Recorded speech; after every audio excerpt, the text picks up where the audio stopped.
Vikings are probably one of the most popular themes for screen adaptations, yet screenwriters and directors, to put it mildly, sometimes simply fib when portraying Vikings as merciless warriors, both in battle and at home, harsh men who did not accept objections in the family. In reality, this is not so, or not entirely so. Family and sexual relationships were quite unique among the Vikings, and in many ways the modern world can learn from them. From a young age, both boys and girls were educated in what we might call today's terms regarding love between a man and a woman, including both the relationship and intimacy. The act of intimacy itself was explained to the younger generation in considerable detail and thoroughness.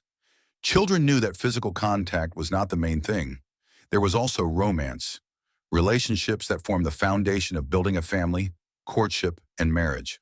However, courtship itself was very different from modern traditions. For example, to express his affection, a Viking had to gather a bouquet of the most beautiful flowers, then approach the object of his admiration and hit her face with the bouquet. After that, he could only wait for a mutual sign of affection. A girl or woman to show her affection could simply sew a shirt for her man, which was considered a very intimate moment among the Vikings. Another intimate gesture was a woman combing the hair of the person she admired. The Vikings had many interesting traditions. If a man and woman liked each other, the woman would sit on his lap and the lovers would start kissing. If a woman wanted to ask something of her beloved or husband, she would simply embrace him around the neck. Incidentally, the Vikings approached the wedding ceremony with great seriousness. According to their beliefs, a wedding that lasted less than 3 days wasn't even considered a proper wedding, more like a neighborhood gathering. On the night of the first marital night, the newlyweds were accompanied by a torchlight procession. Sometimes the newlyweds tried to escape the wedding, for which they could be heavily fined or even exiled from the community. Surprisingly, women in the family had far more rights than perhaps even modern women. She kept the hearth, organized guest receptions, took care of children, and was strongly protected by Viking laws. In case of her spouse's death, the widow had all rights to the inheritance. Divorce, however, was the most interesting part. For example, a woman could demand a divorce if her husband did not satisfy her in bed, in every sense, from lack of initiative to insufficient frequency. The Vikings took this very seriously. The procedure for such a divorce consisted of 3 stages. It began at the family bed, continued at the door, and finally was formalized at a public assembly. It was considered the greatest disgrace for a man if he could not satisfy his own wife. To be fair, a husband also had the right to make similar claims against his wife. But disgrace was not a concern for the woman. They would simply divorce and go their separate ways. Another right of women was that if she was subjected to violence, meaning someone had intimate relations with her against her will, she could be officially declared chaste at the public assembly. In other words, the Vikings protected their women quite seriously. Despite being fearless and ruthless warriors, the Vikings were no less romantic and poetic in matters of close relationships. For instance, the act of intimacy was referred to as resting with her, enjoying each other, traveling together, gathering together in bed. If a Viking had extramarital relations with a free woman, there was a restriction. The mistress was categorically not allowed to show signs of affection to another man. Generally, the Vikings neither approved nor strongly condemned extramarital affairs with free women. However, if a child was born from such a relationship, he could claim his father's inheritance. For example, an illegitimate offspring of a Viking chief or king could be a candidate for the throne. Adultery by women, to put it mildly, was not welcomed. If a lawful husband caught his wife in the arms of another man, he had the right to kill both. It was considered shameful to covet another man's wife or property among the Vikings. One of the most interesting features of Scandinavian women was their preference for older men, even elderly ones. It was believed that an experienced man would provide pleasure in bed and offer a sense of security in all aspects. In one of the Scandinavian sagas, Queen Ingebjorg chose between 2 suitors. One was young Olaf, and the other was much older Geitir.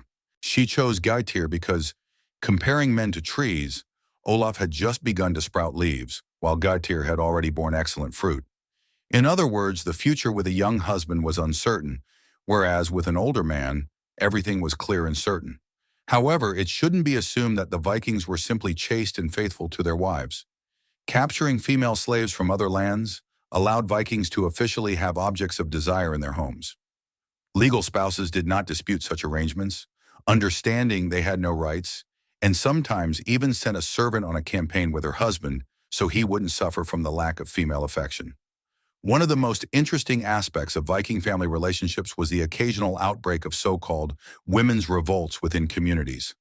For example, if a woman was irritated that her husband was constantly occupied with slave girls or did not show her due respect, one discontented wife could quickly gather a group of like-minded women, starting a genuine revolt, to put it in modern terms. The level of passion was so intense that the fierce and merciless Vikings almost always gave in to their wives, fulfilling their demands. Of course, this sounds incredible, but the fact remains. The reasons for women's revolts were thoroughly examined by the elders of the community, after which they did everything to calm the women. Otherwise, the consequences could have been unpredictable.